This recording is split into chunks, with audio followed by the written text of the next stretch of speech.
Happy Father's Day. Thank you. Happy Father's Day. Yeah. Happy Father's Day to Yeah, you. Mother's Day, Father's Day, kind of all run the same, don't they? Uncle's Day. Those who are Say, not brothers. fathers actually do some fathering in their parenting, right? Right. They do. Yeah, we can hear you, but you want to. Well, I couldn't help but think about fathering again. So, I'm a father today- and a mother. father and a mother, yeah. So I couldn't help but think about fathers. So I figured today is a good day as any to talk about fathers, and mainly our heavenly Father, if you will. Well, you know, one of the toughest roles in the entire world is to be a good father.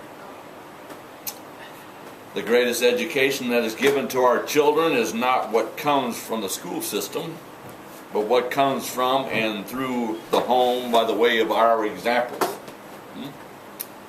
It's true. And really, that is true. I mean, even if you have grown kids, you still set an example for your kids today, don't you? That's right. There you really do. And I know sometimes I fall short of living up to being a good father. You're not perfect. I'm not perfect yet. I'm Nobody's working on it. perfect. I'm working on it. Sometimes I let circumstances get the better of me, and I, have to vent my frustrations sometimes. But sometimes I do that. Not only Anyway. I'm human, but I do that in defense of my kids too. There was only one perfect person. Yeah. He died 2,000 years ago. Yeah, that's right. Well, I said, well, today is a day that we're focusing on the fathers. The principles that we look at today apply to women just as well as men. And it has been said that a child is not likely to find a father in God unless he finds something of God in his father. Right.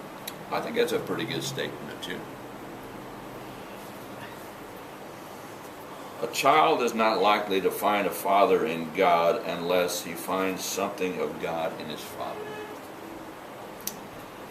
I like Mark Twain's statement, though. Mark Twain says, when I was a boy of 14, my father was so ignorant I could hardly stand to have the old man around. But when I got to the age of 21, I was astounded at how much the old man had learned in 7 years. Yeah, well, yeah, that's, some of us feel that way about our parents, and maybe some of our kids feel that way about us. Well, today there are many men that have abandoned the role of being a father that they're supposed to be. Many homes in America are suffering for lack of fatherly figure living in the home. There are many homes that do not have a father living in the home, and many children have been abandoned by their fathers. There are many children living today that do not even know who their fathers are, That's true. unfortunately. One survey states that 25 million children do not live with their father. 25 million. Wow. I mean, this is figures for the United States. It says 40% of the children in fatherless homes have not seen their fathers in at least 1 year, while 50% of the children who live without their fathers have never stepped foot in their father's home. 63% of youth suicides are from fatherless homes. Wow. 85% of children that exhibit behavior disorders are from fatherless homes. 80% of the rapists are from fatherless homes. 71% of the high school dropouts are from fatherless homes. 75% of all adolescent patients in chemical abuse centers are from fatherless homes. 70% of juveniles in state-operated institutions come from fatherless homes. 85% of youths in prison are from fatherless homes. 70% of teen pregnancies are from fatherless homes. 72% of Americans polled recently said the physical absence of fathers is the most serious problem facing Americans today. Wow. And I guess the statistics don't lie. And then, again, it appears that the great link between social ills in this country is because of the absence of fathers.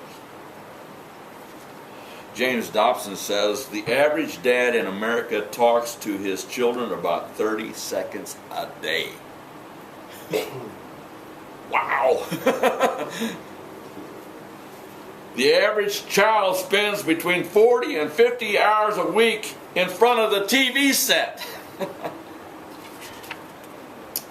But studies say that children with fathers involved in their lives are more confident and less anxious in unfamiliar settings, better able to deal with frustration, better able to gain a sense of independence, more likely to become compassionate adults, more likely to have higher sense of self-esteem, more likely to have a higher grade point average, and more sociable. You didn't realize you're very important in a child's life today. We are. It's important to have a fatherly figure for the stability of our children, the stability of our society, our nation. We're commanded in the Bible to say, fathers, do not exasperate your children, instead bring them up in the training and instruction of the Lord. And we're also told that fathers, do not embitter your children or they will become discouraged. In our lesson today, we have a parable of a father that is forgiving and a loving father. We begin our reading today in Luke chapter 15, beginning in verse 11. There was a man who had 2 sons. The younger one said to his father, Father, give me my share of the estate. So he divided his property between them. Not long after that, the younger son got together all he had, set off for a far distant country, and there squandered his wealth in wild living.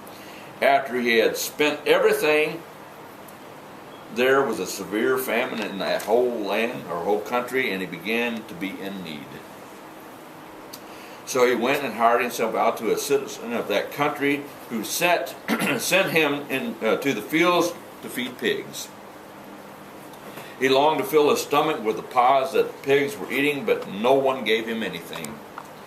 When he came to his senses, he said, how many of my father's hired men have food to spare, and here I am starving to death? I will set out and go back to my father and say to him, Father, I have sinned against heaven and against you. I am no longer worthy to be called your son. Make me like one of your hired men. So he got up and went to his father. But while he was still a long way off, his father saw him and was filled with compassion for him. He ran to his son, threw his arms around him, and kissed him. The son said to him, Father, I have sinned against heaven and against you. I am no longer worthy to be called your son. But the father said to his servants, Quick, bring the best robe and put it on him. Bring a ring on and put a ring on his finger and sandals on his feet. Bring the fattened calf and kill it. Let's have a feast and celebrate. For this son of mine was dead and is alive again. He was lost and is found. So they began to celebrate. Meanwhile, the older son was in the field. When he came near the house, he heard the music and dancing. So he called one of the servants and asked him, What was going on? Your brother has come. He replied, And your father has killed the fattened calf because he has come back safe and sound. The older brother became angry and refused to go in. So his father went out and pleaded with him. But he answered his father, look, all these years I have been slaving for you and never disobeyed your order. Yet you never gave me even a young goat so I could celebrate with my friends. But when this son of yours, who has squandered your property with prostitute, comes home, you kill the fattened calf for him. My son, the father said, you are always with me, and everything I have is yours. But we had to celebrate and be glad because this brother of yours was dead and is alive again. He was lost and is found. If you haven't found your place, that's Luke chapter 15. Luke chapter 15 and starting in verse 11.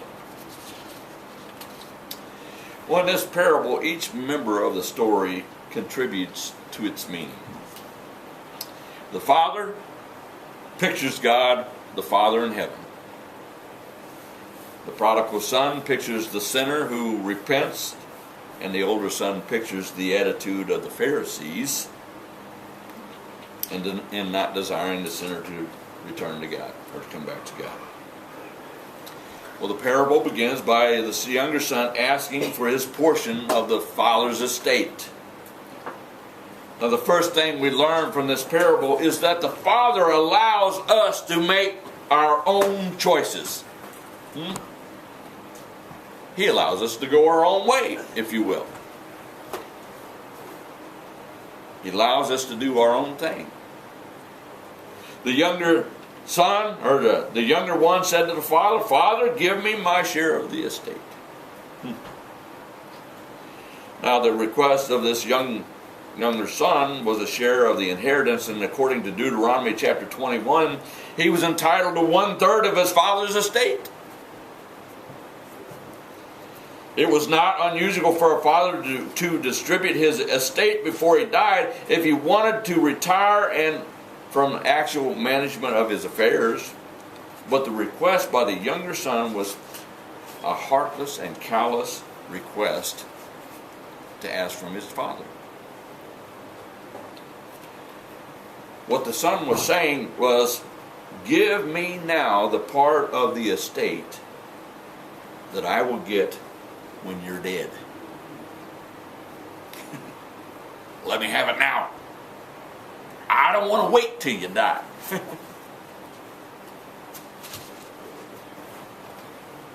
In this passage, we see a rebellious son, a rebellious child, which again can picture any one of us, right? Now, we have all sinned. We've all fallen short of the glory of God. We've all rebelled against God. We've all gone our own way at one time or another. This character can definitely represent us before we come to know Jesus Christ. This request by the younger son was shocking, a shocking request to ask of his father. When the son asked his father to divide his estate, he was saying, in effect, I wish you were dead. I want to go off and do my own thing. I don't want to live under your roof anymore, and I don't want to live by your rules. I mean, stop and think about it. Yeah. I don't want to do what you want me to do. I don't want you telling me what I can and what I can't do. I don't want to have anything to do with you. I'm tired of you, and I want to be free from you and your control of my life. Get out of my life. Leave me alone. Yeah. That's the attitude here. I mean, not many of us would ever say these kinds of things to our parents, but some of us would.